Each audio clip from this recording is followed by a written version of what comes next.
Hello, hello. Welcome to Kinship. My name is Jessica Amos, and I'm really happy to be here with you today. I'd like us to start with just a short little grounding and centering practice. You can close your eyes for this. I would encourage you to close your eyes and just feel into your body. Notice that your body can exist nowhere but the present moment. Your body is always present. It's often our minds that are reaching into the past, reaching into the future, calculating, figuring things out, reaching. So I invite you to bring all of your energy, your mental energy, your emotional energy. Imagine just pulling it back into your body, gathering yourself back up from all the places you've left yourself scattered. Whether that's a conversation you had yesterday or trying to figure out the future, just bring all that energy back into your body so you can belong to yourself 100%, all of your energy belonging to you here and now. Just relaxing around your eyes, your jaw, behind your ears. Relaxing your neck and shoulders, arms, hips, legs, feet, hands. Letting your heart space be soft, your belly be soft. Feeling the edges of yourself, your skin, where your clothing touches your skin, where it's loose, where it's tight. And just being fully present in your body, here and now. Your body can be nowhere but the present moment, and allowing your thoughts and your emotions to be present with you today too. Opening your eyes if they were closed. I find that practice so incredibly helpful of just pulling all my energy back into myself, being fully present in my body in the present moment and noticing what's here. So thank you for doing that with me. I've been contemplating this quote that I've loved for years. This quote has been a guiding light for me. It's a quote by Anna Sinin, and you've maybe heard it before, but maybe not. It's always worth repeating.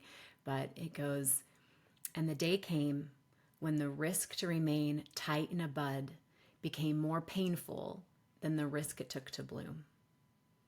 Let's listen to that again.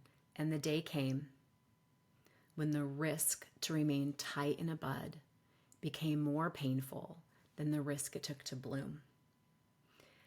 I love this. And the reason this has been a guiding light for me is this quote first came to me years ago when I had 2 young kids at home and my marriage was on the rocks. I didn't know that my marriage was going to end at that time, but it was rough.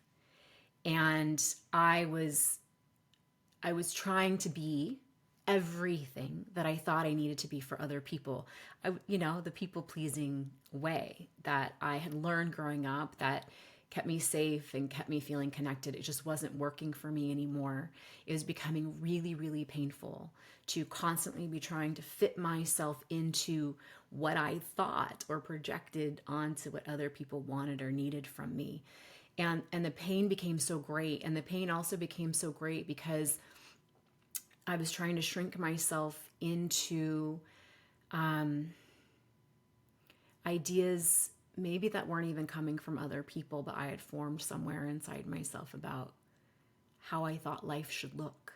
And I was also limiting the life around me, that it had to look a certain way, the control that I felt I needed to have over all aspects of life, which ended up kind of shrinking my life and creating a lot of rigidity. So as that became very painful for me, especially as I began to awaken from within, this quote came at just the perfect time, and the day came when the risk to remain tight in a bud became more painful than the risk it took to bloom. And what I like about this is it talks about risk on both sides. It's a risk to remain tight, and it's a risk to bloom.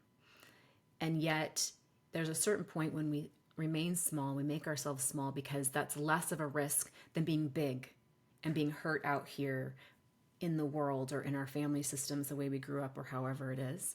But then as we begin to cultivate a sense of healing and growth and inner strength and inner connection and learning to stay with ourselves inside, it becomes riskier to not be ourselves in the world, to not express ourselves, to not set the boundaries, or to not change our mindsets and our ideas about who we should be and how life should go for us. So my encouragement for you today is to talk about this quote, any part of it. And the day came, you could even write it down, and the day came when the risk to remain tight in a bud became more painful than the risk it took to bloom. And what does this mean for you in your life now? And what areas is it feeling too painful to stay small, and maybe a little scary to bloom, but that might be less risky than staying small and withering in your smallness? I can't wait to hear how that goes for you. I hope it's a really juicy and wonderful and supportive conversation for wherever you are in your life right now. Sending you so much love. May you stay with yourself today and always.